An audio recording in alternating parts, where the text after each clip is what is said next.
West. It's a 6-7 matchup. The Golden State, same starting five that they've had in the Wolves, trying to do it in back-to-back years. Here's tonight. Trey Maddox, the alternate. Kane Fitzgerald and Brian Forte in the replay center in Secaucus. There goes Draymond Green. That is part of the storyline here, and he gets the first bucket of the second round. Draymond Green and Rudy Gobert, an infamous history. You've got the Jimmy Butler saga. Jimmy Butler returning to Minnesota, where he played here, 66 games here, took him to a playoff, but then burned a bridge. One of the first bridges that he burned as Mike Conley misses, and there is Gobert. And Stan Formats in Game 5 against the Lakers. Gobert went for 27 points and 24 rebounds. Well, and already we see offensive rebounding being key. Timberwolves, who recognized the wrong shorts right away, and it is a delay of game. Next delay of game for the Warriors will be a technical, so that is to clean up the Buddy Hield shorts saga.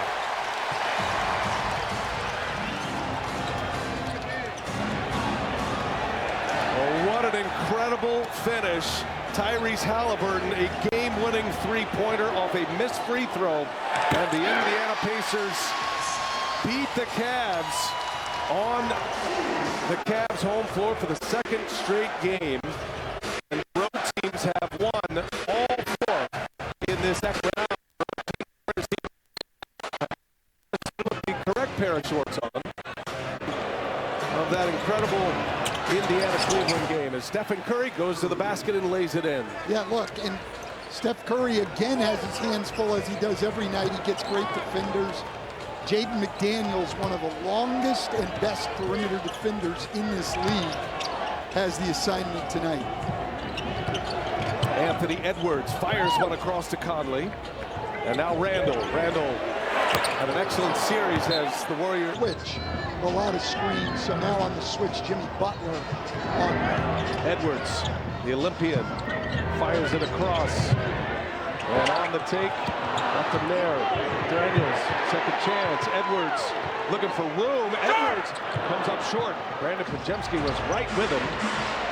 Rudy Gobert, second time already. He's gotten the Wolves a second opportunity. He was very key, especially in Game 7 of that Lakers series. Curry, a 13-year playoff drought for the Wolves. You'd think there'd be at least a little appreciation. That was in 2018, but then he demanded a trade as Julius Randle gets a little fade away. Well, that's what Jimmy always does. Eventually, he's going to demand a trade from Golden State, too. He is the bridge burner, and this was maybe the first bridge that he burned. He was traded from Minnesota to Philadelphia the following season. That was a November trade during the 18-19 season.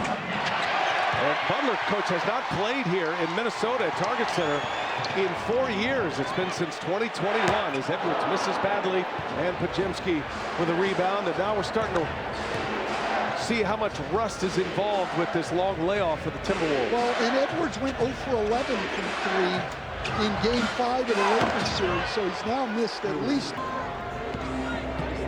Timberwolves were 7 for 47. They missed 43 pointers in their Game 5 win, the knockout win against the Lakers. Rudy Gobert did a lot of damage in that game with the mismatch. Podziemski left open, and Podziemski. Impressive that you can win on the road in an NBA playoff game against the team that has LeBron James and Luka Doncic when you're 7 for 47 from 3. Gobert gets inside. The run right now, 11-4 Golden State. Well, just look out on the floor and you can see the size difference, not just with Gobert, really the team overall. Minnesota, a much longer team than Golden State. Here's Draymond Green, and out it goes. Podziemski, conference finals last year in the West. And of course, Jimmy Butler has unlocked the Warriors in a significant way.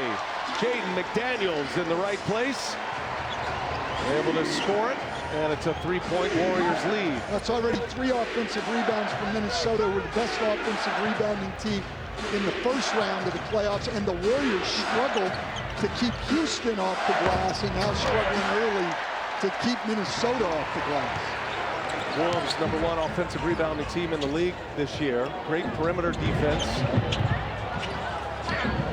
Here's McDaniels. Anthony Edwards is down, grabbing at his right ankle. Gobert comes in, gets it, and puts it back.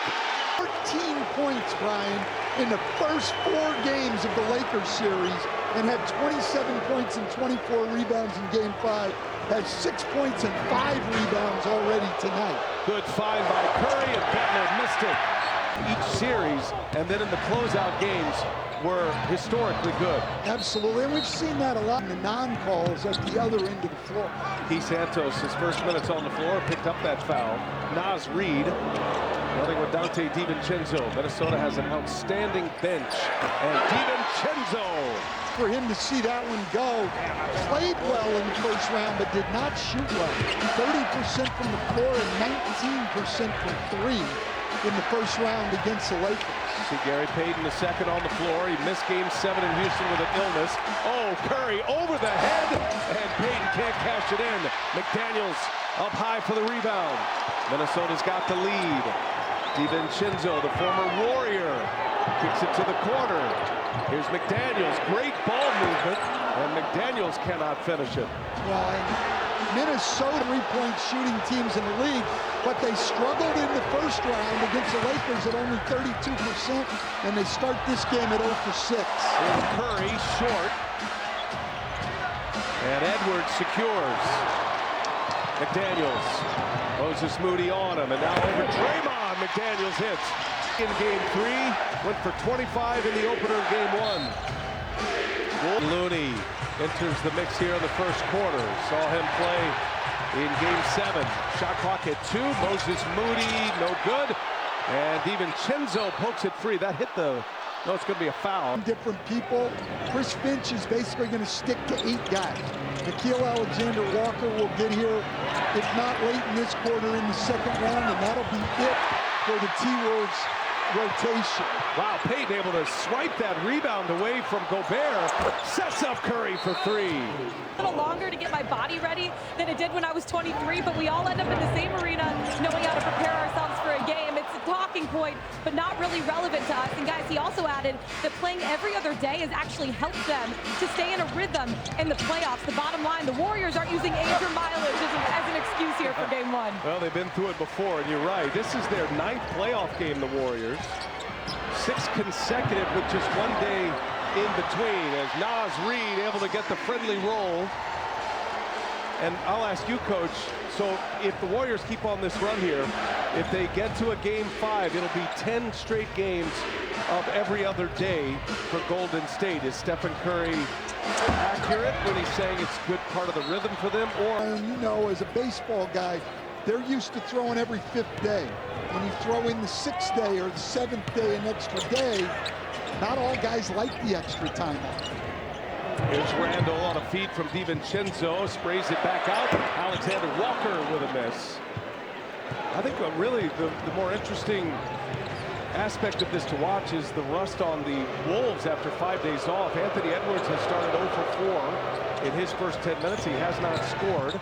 Does have a couple of rebounds. Steve Kerr is using a bunch of different combinations in this first quarter as well. As Moody almost traveled, puts up